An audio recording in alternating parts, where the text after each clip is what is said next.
মম চিত্তে নিতে নিতে কে যে নাচে তাতা থই থই তাতা থই থই তাতা থই থই।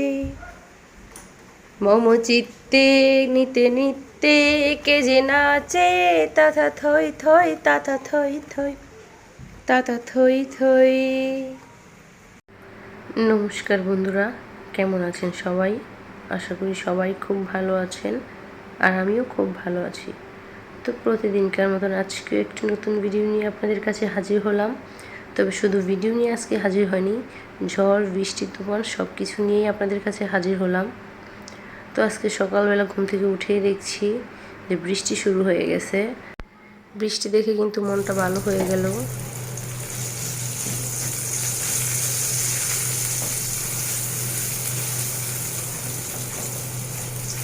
আর আজকে সকালে লেট করে উঠেছি, তার জন্য আজকে তাড়াহুড়া করে একটু হালকা পাতলা নুডলস রান্না করে নিয়েছিলাম।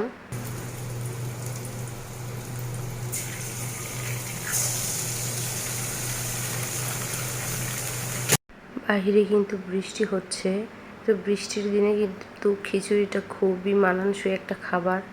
তবে আমার ঘরে তেমন কোনো সদস্য নেই যে খিচুড়ি রান্না করে সবাই মিলে মজা করে খাবো। আমি একাই রান্না করতে হবে, আমি একাই খেতে হবে। তবে রান্না যদিও একা একা করি, কিন্তু খাওয়াটা কিন্তু একা একা খেলে বেশি একটা মজা লাগে না বা আনন্দ লাগে না। তো এর জন্য ভাবলাম আর কি যে থাক, আজকে কোনো খিচুড়ি টিচুড়ি রান্না করব না, আজকে সকালের মধ্যে একটু হালকা পাতলা নুডলস রান্না করে খেয়ে নিই, তারপর দুপুরে কী রান্না করবে সেটা দেখা যাবে। তো এই জন্য নুডলসটাই রান্না করে আমি সকালের নাস্তাটা করে নিয়েছিলাম। আর যদি হয়তো আপনাদের ভাইয়া দেশে থাকতো বা আমার শাশুড়ি খেত মানে খিচুড়ি, তবে কিন্তু অবশ্যই খিচুড়ি রান্না করতাম। তো যাই হোক, এইদিকে আমার লিকুইড ভিমটা কিন্তু শেষ হয়ে গেছে। তো এর জন্য লিকুইড ভিমটা তো এর আগের দিন আমি আপনাদেরকে দেখিয়েছি। তো আজকে এটাকে একটু বোতলে ঢেলে নিচ্ছি, কারণ বোতলের লিকুইডটা শেষ প্রায়। তো আমি এটাতেই সবসময় ঢেলে ঢেলে তারপর কাজ করি, আর ওইটা মুখ লাগিয়ে রেখে দিই। তো এদিকে কিছু থালা বাসন জমে গিয়েছিল, তো সেই থালা বাসনগুলোকে আমি একটু মেজে নিচ্ছিলাম। এগুলা মাজতে মাজতে আপনাদের সাথে আমি কিছু কথা শেয়ার করি। আমার ঘরে কিন্তু আমার মেয়ে আর আমি আর আমার শাশুড়ি, বর্তমানে আমরা 3 জন মানুষ। তবে আমাদের 3 জন মানুষ হলে কি হবে, আমাদের 3 জন মানুষের কিন্তু থালা বাসন অনেকগুলো জমে যায়। কারণ আমার মেয়েকে নিয়ে, আমার মেয়ে, তাকে যদি একটা খাবার একটা প্লেটে বা বাটিতে দেই সেটা হবে না, তাকে এক্সট্রা একটা বাটি দিতে হবে। আর সে তো নিজের হাতে খেতে পারেই না, তবুও অনেক অনেক জ্বালাতন করে, সে আরেকটা বাটি চায়। তো তাকে যদি আরেকটা বাটি দেওয়া হয়, সেই বাটিতে সে খাবারগুলোকে এটা থেকে ওইটা, ওইটা থেকে এটা এরকম করে। তো তার জন্য কিন্তু অনেকগুলা বলবাটি এভাবে এভাবে জমে যায়। তারপর আমার শাশুড়ি মা, উনি কিন্তু মাংস টাংস কিছুই খায় না। উনি শুধু মানে বলতে পারেন যে একদম নিরামিষ খায়, মাছ মাংস এগুলোর প্রতি কোনো ওনার রুচি নেই। তো ওই খাবারগুলা উনি খায় না, তার জন্য আমি খাই বা আমার মেয়ে খায় টুকটাক।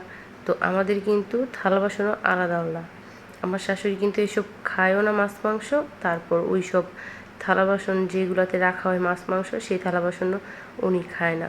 তার জন্য ওনার জন্য আলাদা থালা বাসন, আর আমাদের জন্য আলাদা থালা বাসন। তো যাই হোক, ওইদিকে আমার থালা বাসনগুলো ধোয়া হয়ে গেছে। আর এইদিকে কিন্তু আমি একটু আজকে মাংস রান্না করব। তবে ভাত রান্না করে ফেলছি, ভাতের সাথে আরও কিছু রান্না করেছি, ওইগুলো আপনাদের সাথে শেয়ার করিনি, কিন্তু মাংস রান্নাটা আপনাদের সাথে শেয়ার করছি। মাংস তো সচরাচর সবাই রান্না করতে পারেন, তবে তারপরও আমি ব্লগে আপনাদের সাথে একটু মাংস রান্না শেয়ার করছি। এটা কিন্তু আমার কোনো কুকিং চ্যানেল না, এটা কিন্তু আপনারা যারা আমার বন্ধু আছেন তারা অবশ্যই জানেন। আর যারা নতুন আছেন, এটা কিন্তু আমার ব্লগ চ্যানেল, আপনারা কেউ আবার কুকিং চ্যানেল ভাববেন না। তো যাই হোক, এখানে আমি একটু মাংসটা রান্না করছিলাম। আর এখানে কিন্তু আমি আদা রসুন পেঁয়াজ সব কিছু একসাথে ব্লেন্ডার করে এনে তেলের মধ্যে ছেড়ে দিয়েছিলাম। এখন একটু হলুদ মরিচ আর ধনিয়া গুঁড়ো দিয়ে এটাকে ভালো করে একটু হালকা কষিয়ে তারপর লবণ দিব। তো লবণটা দেওয়া হয়ে গেছে, এখন একটু হালকা করে এটাকে কষিয়ে তারপর এর মধ্যে মাংস দিয়ে দিব। তবে মাংসটা কিন্তু আজকে ফার্মের মাংস রান্না করছি, কারণ এই মাংসটা অনেক দিন যাবত ফ্রিজে ছিল, খাওয়া হচ্ছে না। তো ভাবলাম যে আজকে রান্না করে এটাকে খাই শেষ করে নেই। বেশি দিন মাংস ফ্রিজে থাকলে কিন্তু তেমন একটা ভালো লাগে না, আর এটা তো ফার্মের মুরগি, আরও বেশি ভালো লাগবে না। তো যাই হোক, এখানে কিন্তু আমি মাংসটা খুব মনোযোগ সহকারে রান্না করতেছিলাম, কারণ আমার আসলে কি জানেন তো, এই মাংস টাংস বা পাস্তা নুডলস এইসব রান্না করতে গেলে একটু মনোযোগ পড়ে রান্নার দিকে, বুঝছেন। মানে এগুলো রান্না করতে গেলে আমার মনটাও ভালো হয়ে যায়, রান্নাটাও করতে ইচ্ছা করে। তো যাই হোক, এখানে কিন্তু আমি অনেক চেষ্টা করেছি মাংসটাকে সুন্দরভাবে কষিয়ে রান্না করার। আজকে কিন্তু মাংসতে কোনো আলু আমি দেইনি, তো আলু ছাড়াই আজকের মাংসটা আমি রান্না করব। এই তো অনেক সুন্দর করে আমি মাংসটাকে কষিয়ে নিচ্ছি। মাংসটা কিন্তু বেশি কষলেই খেতে ভালো লাগে। তো মাংসটা রান্না প্রায় হয়ে আসছে, আর এই তো এইদিকে দেখেন আমার মেয়ে মানে খাওয়া দাওয়া ঘুম শেষ করে সে বিকেলবেলা উঠে এখন খেলতে যাবে ছাদে। তো আমাকে ডাকছিল, আসলে ধরে টানছিল যে মা আসো আমার ছাদে আসো। তো ওকে আমি চুল টুল বেঁধে দিয়েছি, সুন্দর করে একটু সাজিয়ে গুছিয়ে দিয়েছি। তো দেখছেন কিভাবে দৌড়ে চলে যাচ্ছে, ওকে নিয়ে আমি ছাদে যাব। তো যাই হোক, ওকে নিয়ে আমি ছাদে যাই। আর বন্ধুরা, আমার ভিডিওটি কেমন হয়েছে আপনারা একটু কমেন্ট করে জানাবেন। আমার ভিডিওটি এখানে শেষ করছি, সবাই ভালো থাকবেন।